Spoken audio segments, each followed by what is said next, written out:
Hello, everyone. Hi, good evening, good afternoon. If you could please make your way to your seats, we are about to get started. Thank you.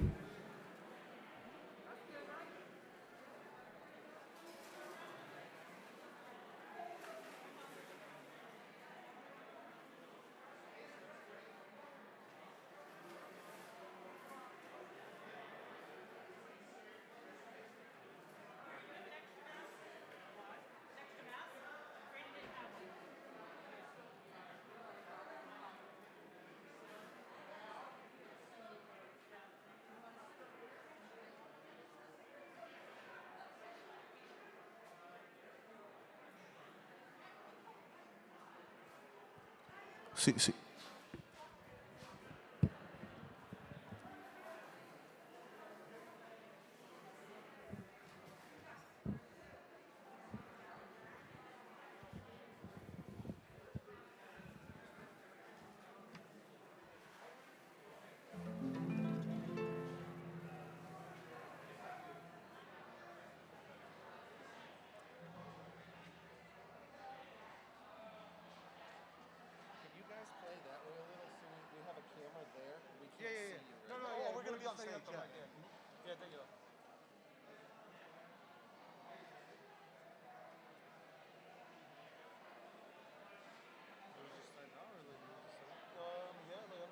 That's what I'm thinking, because she wants to start at 4:15.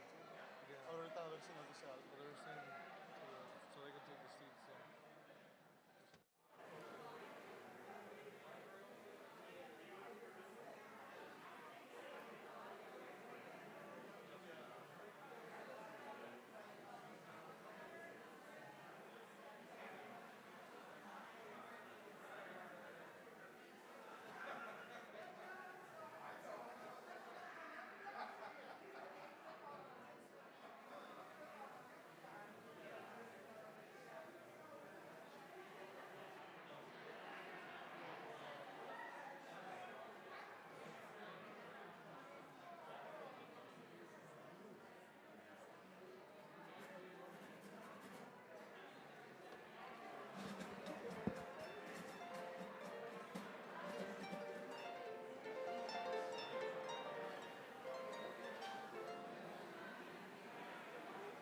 Kathleen.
Good afternoon.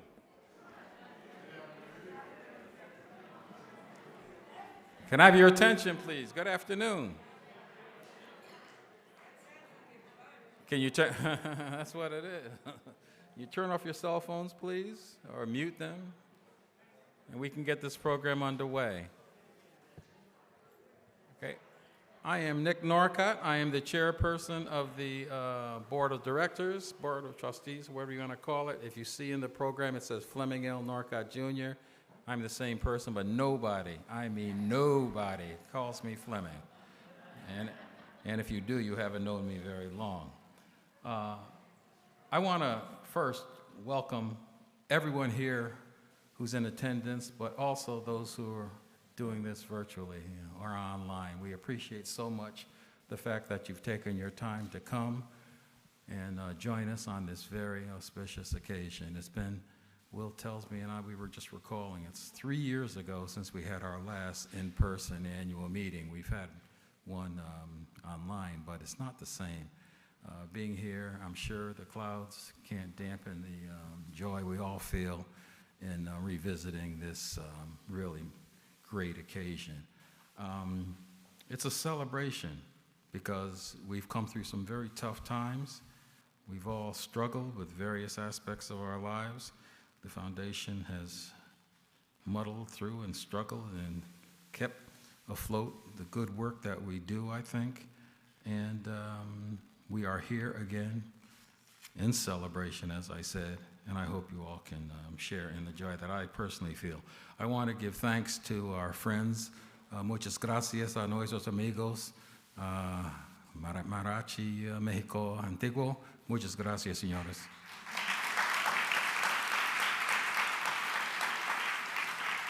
And our friends will be back later during the program, and you will hear much more of their very beautiful music.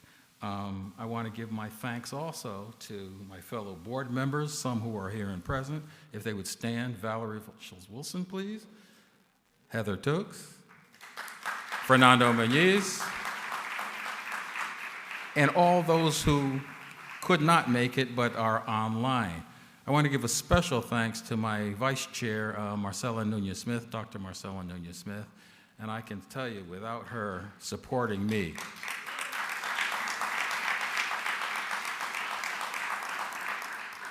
in board leadership and supporting Will in the role of vice chair and board leadership, we could not accomplish the very difficult tasks that we have in formulating agendas and formulating the work product that we put out on behalf of the community.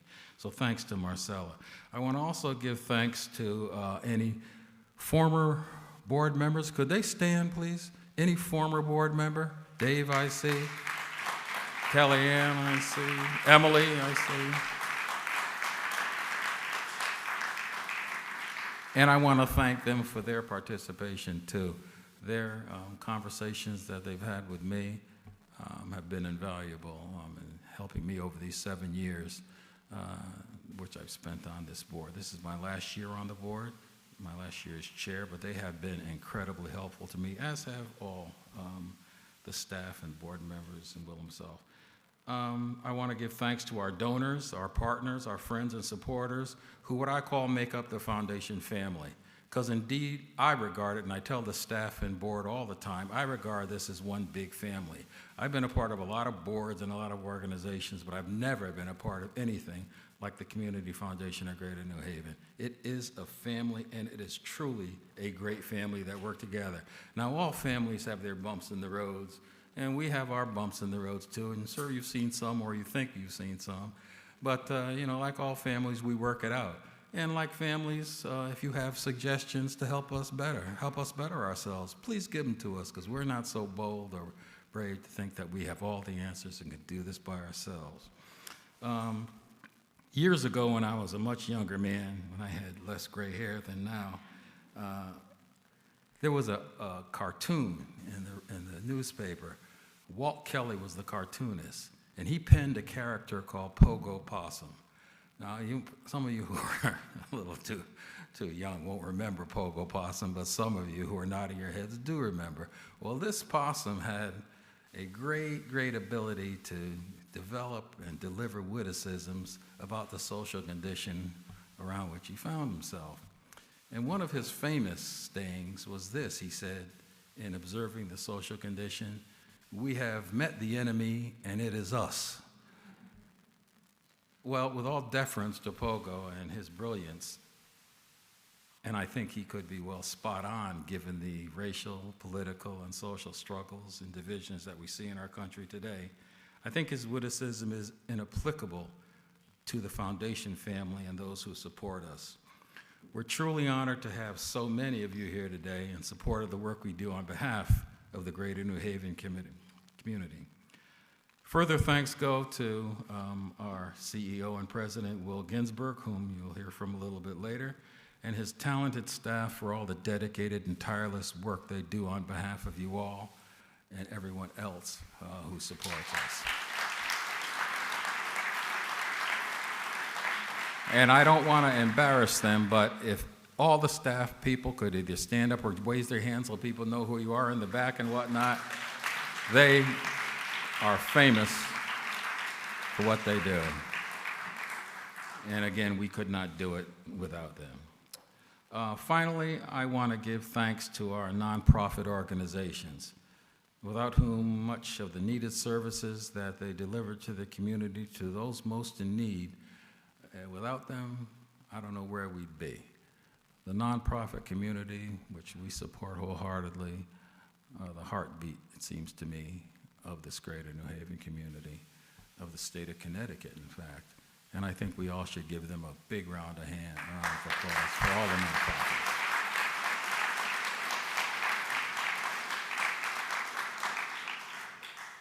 You'll note from our annual report, and I think you'll get the annual report later, that the theme for today's meeting is our community meeting the moment?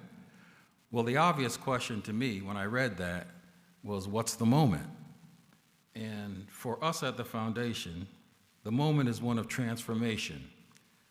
It's clear to many of us that this community, this state, this country is undergoing a transformative moment in the history of our great United States. The impact of George Floyd's tragic killing has reverberated far beyond just the criminal justice system. The need for reform in that system merely revisited the existence of ongoing racial injustice throughout this country, injustice that can often be easily ignored. The COVID pandemic further exposed racial and social inequities that collectively we have refused to address in any meaningful fashion. The heavyweight boxer, Mike Tyson, once said of his opponents, "Everyone's got a plan until you get punched in the face." Well, we all had plans in place when COVID punched the world in the face. But rather than get knocked out by the blow and knocked out for the count, I believe that this community, our community, recognized that a transformative moment had indeed arrived, full of the opportunity to change the status quo and to rework our collective efforts to achieve a better, inclusive, more equitable society. A significant example of this is the impressive level of community giving during the pandemic to the Great Give, levels that we really didn't expect to see, all in support of our nonprofit providers. Our donors, civic, religious, educational, and other important organizations have also recognized the moment and within their respective disciplines have embraced the fact that the old way of doing things will no longer work. The playing field has changed. Diversity, inclusion, and equity are now the new players on the field. I believe that we at the Foundation are at the vanguard of this transformative moment. Here are a few of the highlights, but not all. I'm sure Will get into a lot more in detail, but here are the few that I want to point out. One, our Stepping Forward initiative began to address the impact of COVID and the racial inequities in our community. In partnership with our friends at the United Way, we established a special committee, significantly supported by the Foundation's resources and donor contributions, to fund many basic needs of those most negatively affected by the pandemic. 3, we are in the process of creating a more equitable entrepreneurial ecosystem for women and people of color. We are committed to the proposition that small business growth in the New Haven region needs to be more equitable and inclusive. 4, we are redesigning and streamlining our process of grant making so that the funds get to our providers more effectively. Finally, we are continuing our efforts to bring more diverse voices to the decision-making tables in our community. The answer to the meeting the moment question is a difficult one, and it well may lead to a totally self-serving response. But I believe that we all should feel proud to say that yes, we are truly giving our best effort to meet the moment. History, of course, will be the final determiner of whether we've succeeded in this effort at all. Please stay the course of commitment to reform, to a better community. Please continue to give to the Great Give that's upcoming in a few moments. Please stay together as family, as many divisions try to rip us apart. I'm going to ask Will Ginsberg now to come, and he'll correct anything that I've said wrong. So thank you very much.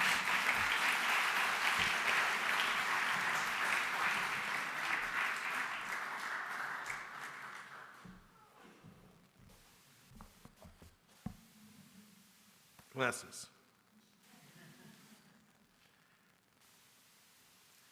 Well, thank you, Nick. No corrections. Even if there were any, I wouldn't make them, but there are no corrections. Nick, that was really great, and what a great chair you are. What a great leader for the foundation you are. What a great leader for this community you've been for such a long time. So thank you. And good afternoon to you all. Thanks so much for joining us today for the Foundation's annual meeting. Our first, as Nick said, our first in-person annual meeting since 2019. I'm so delighted to be with you and to see you.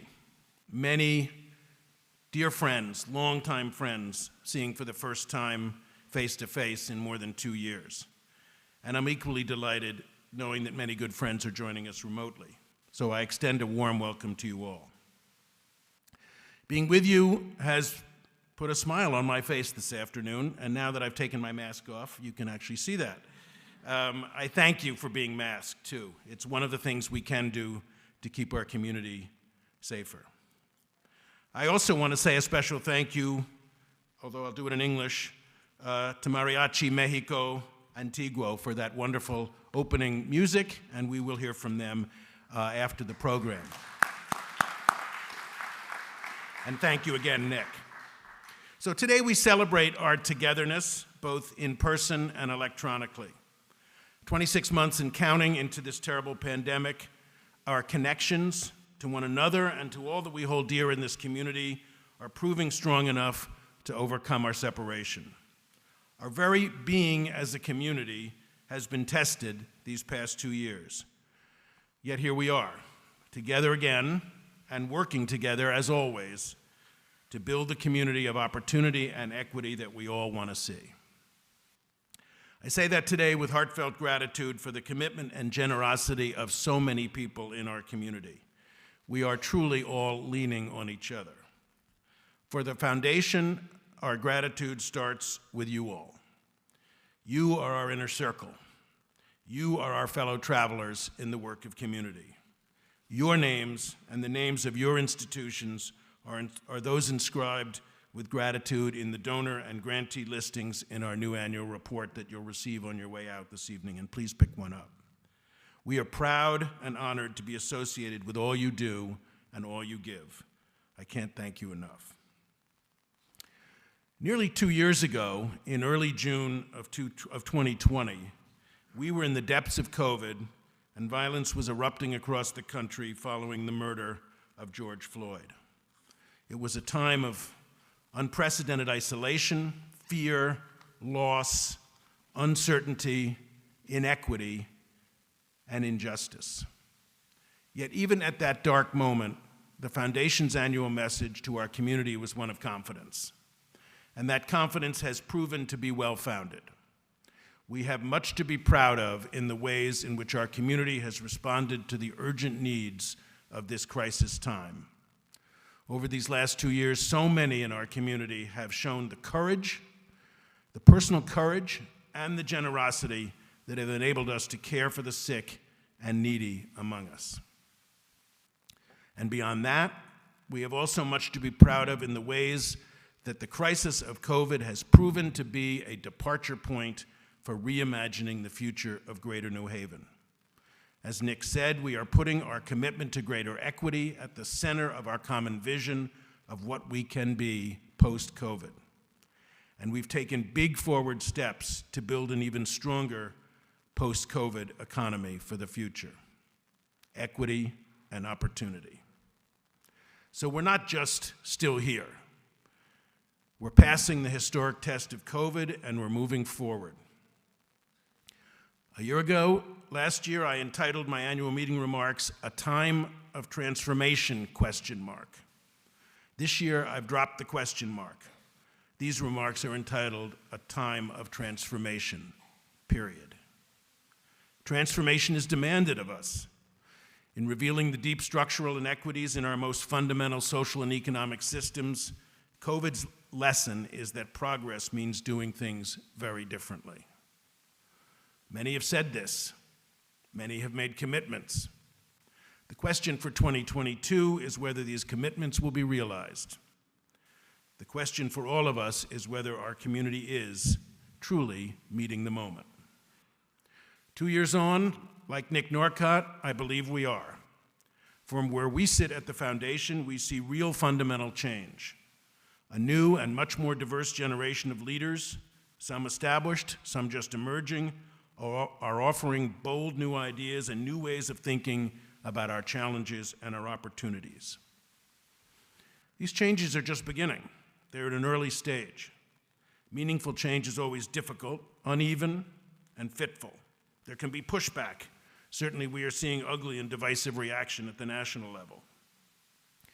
In 2022, the challenge before us as a community is to recognize the transformation that is beginning to take shape around and among us, to embrace it, and to build on it for the future.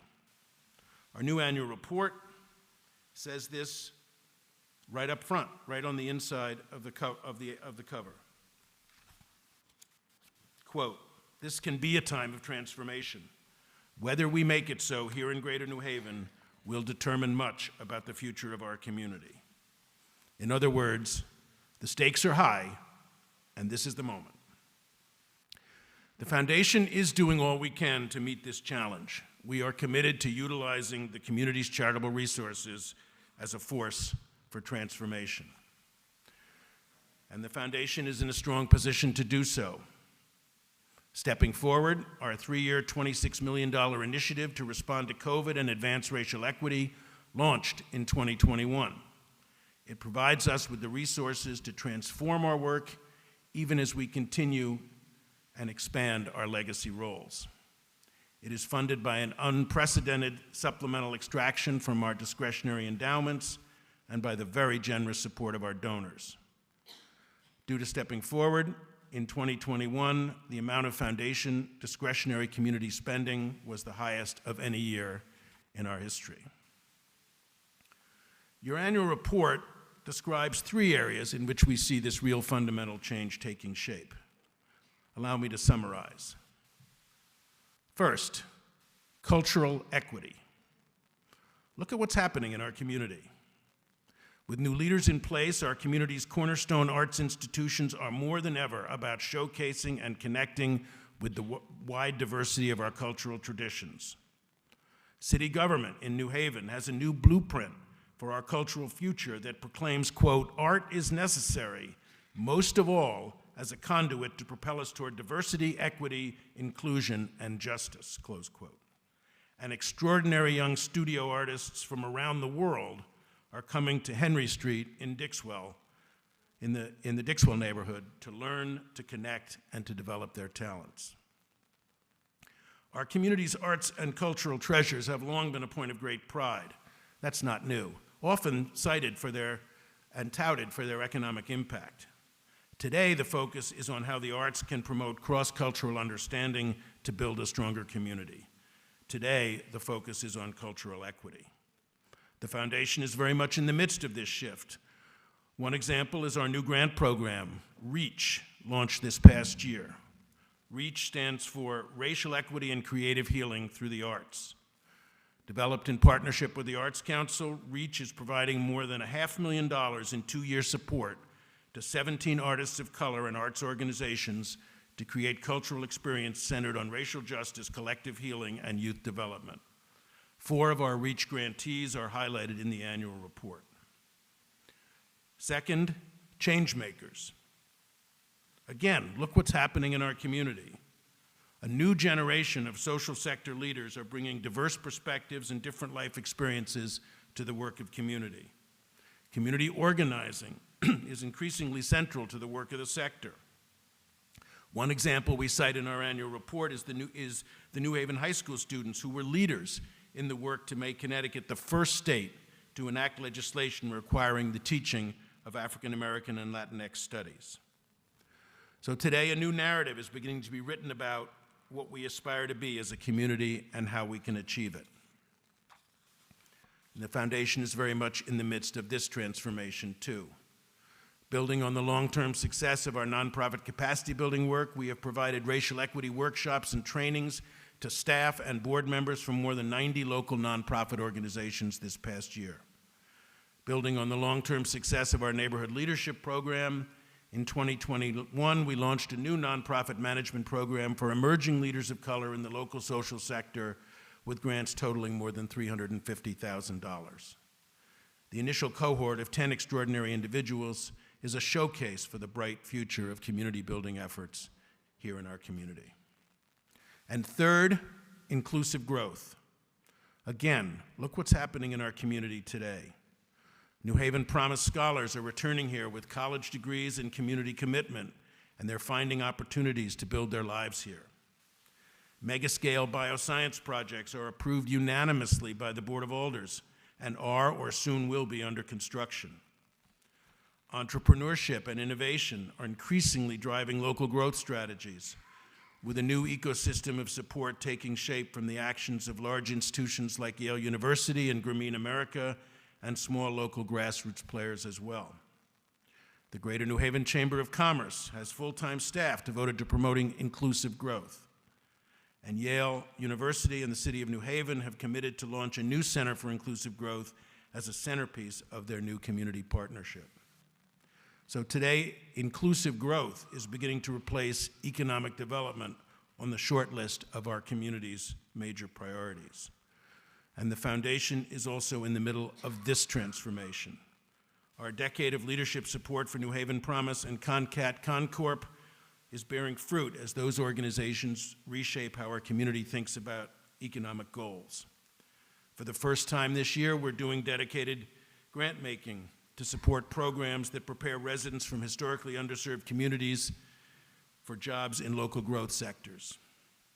And through our mission investment subsidiary, we are investing in small businesses owned by women and people of color and working to make sure that the local ecosystem of entrepreneurial support provides equitable opportunity for them. Now, to be a force for transformation in these ways requires fundamental change within the foundation, too. This is a time of transformation for us as it is for our community. The foundation is centering racial equity across all of our work. We're advancing economic as well as social solutions to our community's challenges. We're engaging community residents more broadly and deeply, listening in new ways to the people closest to the issues we seek to address and empowering them with the authority and the resources to act on their ideas. And we're building a staff culture rooted in inclusion and innovation so that we can respond nimbly to the rapidly changing dynamics in our community. Again, the annual report provides many examples of all these aspects of our work. Even as we transform, we honor and build on the foundation's proud 94-year legacy, a legacy defined by our connections and our relationships. At its core, the foundation is thousands of trusting relationships. Many are multi-generational. Picture not a hub and spoke, but rather an overlapping web of relationships of people and families and nonprofit organizations working over the generations, both with and through the foundation, to build a stronger community in Greater New Haven. Those relationships have translated today into $870 million in assets dedicated to our community, including we received in 2021 the largest gift in our history. Most importantly, those relationships are our beating heart. They are our institutional life force, if you will. They are why we can legitimately call ourselves the Community Foundation for Greater New Haven. This web of relationships gets bigger and stronger every year, but we know that it is not as big or deep or diverse as it needs to be. For the foundation to be able to play our role in the future, broadening, deepening, and diversifying our web of relationships must be at the heart of our transformation today. Indeed, building new relationships is the task before all of us. That's the only way to transcend our long-standing divides. Inclusive growth will only take root in the soil of Greater New Haven if the business and nonprofit sectors come together in new ways to create one shared agenda. Cultural equity will only become reality here if the arts community and its patrons embrace new artistic expression and diverse cultural traditions. Truthfully, our community will only achieve its full potential when those in leadership invite in a new generation of change makers with different experiences and different perspectives. This is what meeting the moment demands of each of us as we go forward from here. Now, this path forward will not always be a smooth or easy one, for the work of community can be as much about facing what divides us as it is about strengthening what unites us. As is abundantly clear on the national stage today, one of the primary things that divides us is our failure as a society to fully face our racial history. In the fall of 2016, at the dedication of the National Museum of African American History and Culture on the National Mall in Washington, President Obama spoke of how a common understanding of the past is central to building a brighter future. He said, quote, "A clear-eyed view of history can make us uncomfortable and shake us out of familiar narratives, but it is precisely because of that discomfort that we learn and grow and harness our collective power," close quote. Philanthropy is trying and struggling to face its own racial history. Philanthropy is rooted in the history of how wealth has been amassed and preserved over time, and racial wealth inequity is one of the deepest divides in our society and in our community. Like foundations all over the country, the Community Foundation here is both a powerful force for good and a reflection of society's systemic racial disparities in wealth and in power. The Foundation's vision statement speaks to Greater New Haven as a place where all people share a sense of common destiny. As President Obama suggested, building a sense of common destiny requires facing our past in a clear-eyed and forthright way. Going forward, the Foundation's work will reflect our belief that the local history of wealth and race can, if faced forthrightly, become a cohesive rather than a divisive force for our community. The Foundation's work on these matters is still very much in the formative stage. I look forward to saying more about this in the months ahead. Now, none of what I've said in the last 15 minutes or so about change and transformation would be remotely possible without both the powerful leadership of our deeply committed directors and the great and dedicated work of our passionately committed staff. One could not ask for more in a board of directors. To a person, they are deeply supportive, even while probing and pushing and challenging conventional thinking as to what will make our community better. They have faced the challenges of these last 2 years unflinchingly. Think differently, they've said. Do more, they've demanded. Break the mold, they've urged. Or as Nick Norcott put it with a nod to the late John Lewis, it's time to stir up some good trouble. So while special thanks go to Nick and to our wonderfully wise Vice Chair, Marcella Nunez-Smith, as Nick said, I am so grateful to each and every one of my board members. My deepest heartfelt thanks to Nick and Marcella, to Misa Akbar, to Heather Tukes Alexopoulos, to Keith Churchwell, to Roxanne Cody, Joe Gordon, Terry Jones, Fernando Muniz, Greg Pepe, and Valerie Schultz-Wilson. Thank you, thank you, thank you. Now, institutional transformation doesn't happen overnight or even over 2 years. The seeds are planted over time. Having been doing this work for more than 2 decades now, I can see how seeds of change planted many years ago by former directors are shaping what we can do today. So I'm also grateful to so many of our past board members, several of whom are here, for their wisdom and their prescience in positioning the foundation for these rapidly changing times. The work you did, the insights you brought to 70 Audubon Street, and the changes you championed while with us still reverberate in our work. Now, there are many stories tied up in the challenges and accomplishments of the last 2 years at the foundation. There are stories of gifts received and grants made, stories of longstanding relationships sustained and new relationships built, stories of service, of finding new ways to support the community, stories of innovation, new programs launched, new partnerships undertaken, new ideas embraced, new learning welcomed, and old processes improved. There are stories of facing a rapidly changing world, changing values, volatile markets, new governmental roles. And behind the scenes, there are stories of support for colleagues struggling with the personal challenges of COVID or with even more profound losses in their lives. The people behind these stories are the 45 dedicated professionals who I am proud to call my foundation colleagues. I've been proud of our staff for every day of the 21 years that I've been privileged to work with and learn from these fine people. I've never been more inspired or proud than I am today after these last 2 years, and I thank them all. Now, before we turn to the Great Give, which starts on Wednesday, I will leave you with one concluding thought. In 2022, as always, the work of community is rooted in connection, in generosity, and in long-term commitment. You all, above all, know that, for you all are the keepers of that flame. But today, the work of community demands transformation, too. Building the community of opportunity and equity requires that we all think about and do the work of community differently. We thank you so much as we continue down this path together. Thank you.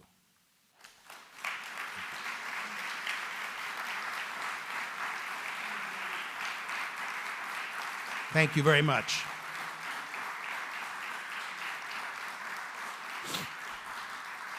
Thank you. Now, for all I've said this afternoon, the work of community also just comes down to reaching into our pockets to support the wonderful nonprofits in our community.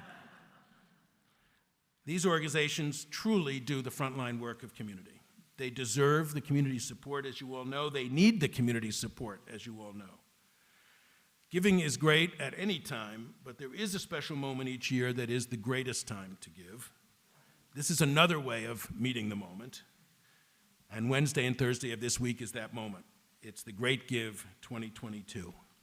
Now, we have a great staff team that works together to make the Great Give the vitally important event that it is. The team is led by Jackie Downing, our Director of Grant Making and Nonprofit Support. So now, less than 40 hours from the opening bell, it is my pleasure to turn this program over to Jackie to urge you and hassle you about the Great Give 2022.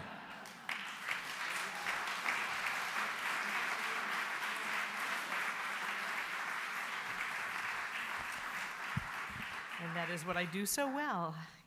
Good afternoon. Thank you, Will. This is a time of transformation, and our nonprofit community has been rising up and meeting this moment in time and in society in every aspect of their work. In capacity building world of our nonprofits, we use the term pivot a lot.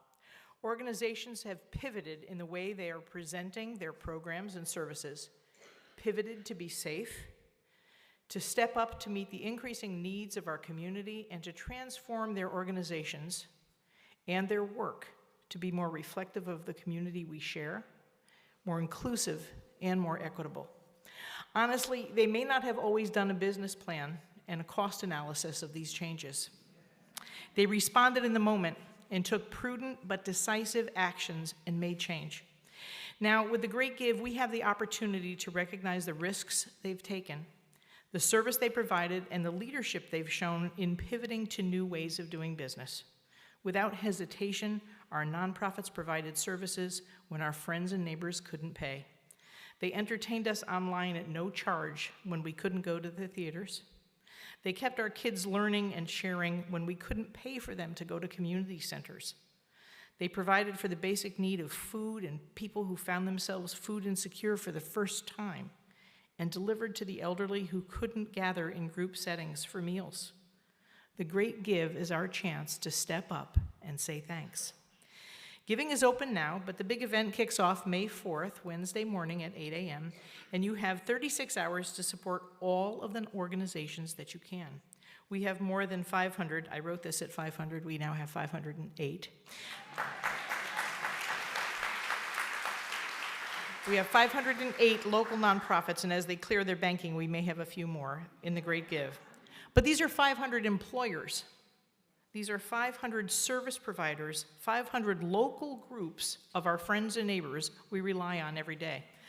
I know you probably feel like you've gotten 500 emails, so I'm going to ask you to excuse the volume. This is just the nonprofits doing their job. We give them the platform, but they must do the outreach. I hope you'll respond to each and every one. The minimum gift is $5. Give generously to your favorites, but then please find a few new organizations and send the support you can. And I promise on May 5th, the emails will stop at 8 p.m.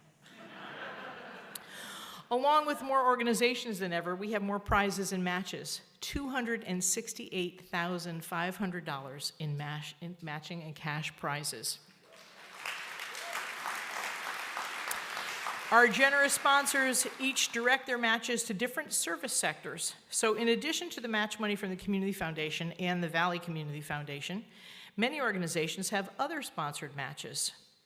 For instance, Griswold Home Care matches elderly service organizations. The Black Futures Fund will match Black-led organizations. Progreso Latino Fund will match Latinx-led organizations. And new this year is the Bank of America Raise the Curtain Power Hour for the Arts. On Wednesday night between 8 and 9, the Bank of America will provide matches for donors who give to any arts organization, visual or performing arts. And during that hour, the arts organizations are giving you a thank you. They're showcasing their work online with links to shows, concerts, and gallery tours. So come, be entertained, and then give.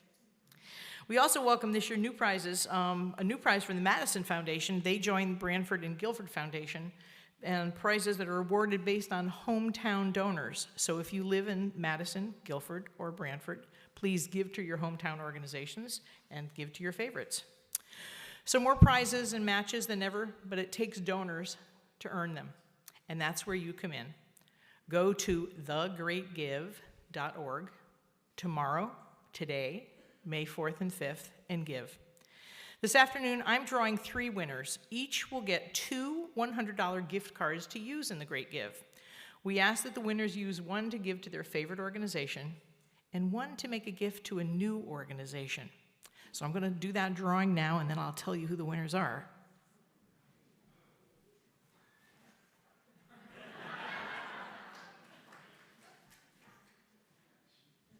This is my pal Gigi. Gigi is our mascot.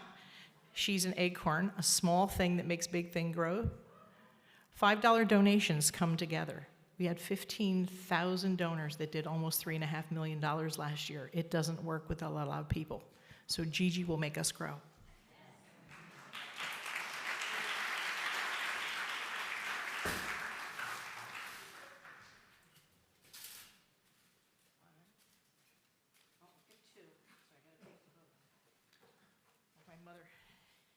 If they tear that extra lottery scratch ticket off, you have to buy it. So I have my 3 winners. I have Michael Mims,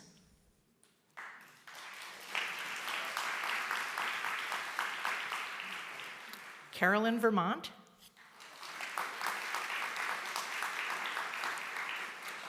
and Patrice Farquharson. So I will email these three folks. I know Patrice is here. I saw her when she came in. I will email these folks, and we'll talk about how we can connect and get your winners named so that they can get their contributions. Now, a final thank you to those who attended online. We appreciate you being with us. Your streaming will end after the first song that we have after the performance. So I bid you adieu, stay safe, and have a lovely evening. For those of us here at the Carousel, I invite you to pick up a nosh box and to enjoy here or take it home. The Carousel will also be open for riding. Don't miss the chance to ride this historic work of art. Oh, come on, grown-ups, you can do it. On the way out, we'll have a copy of our annual report for you, and for those of you who are online, it will be available electronically as well. Yeah, we're not liable. Yeah, it's on your own risk. Ride the Carousel at your own risk.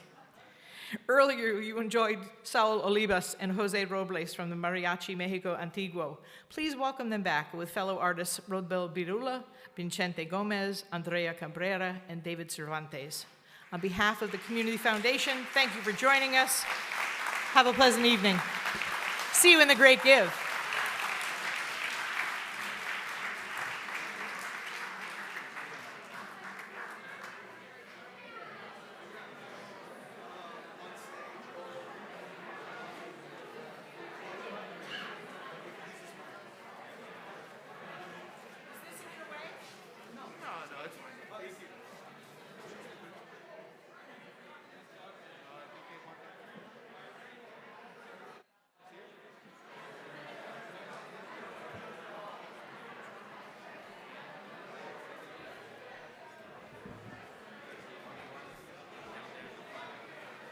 Or no, just put it in. I'll stand right here. It's because I think they want us to play for that mic record too.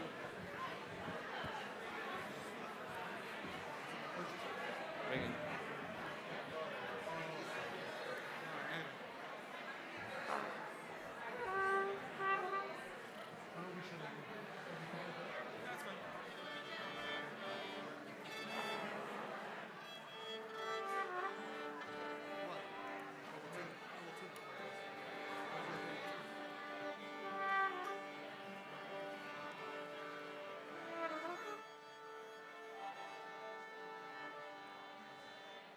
We can take off the mask. We can take off the mask and we'll play.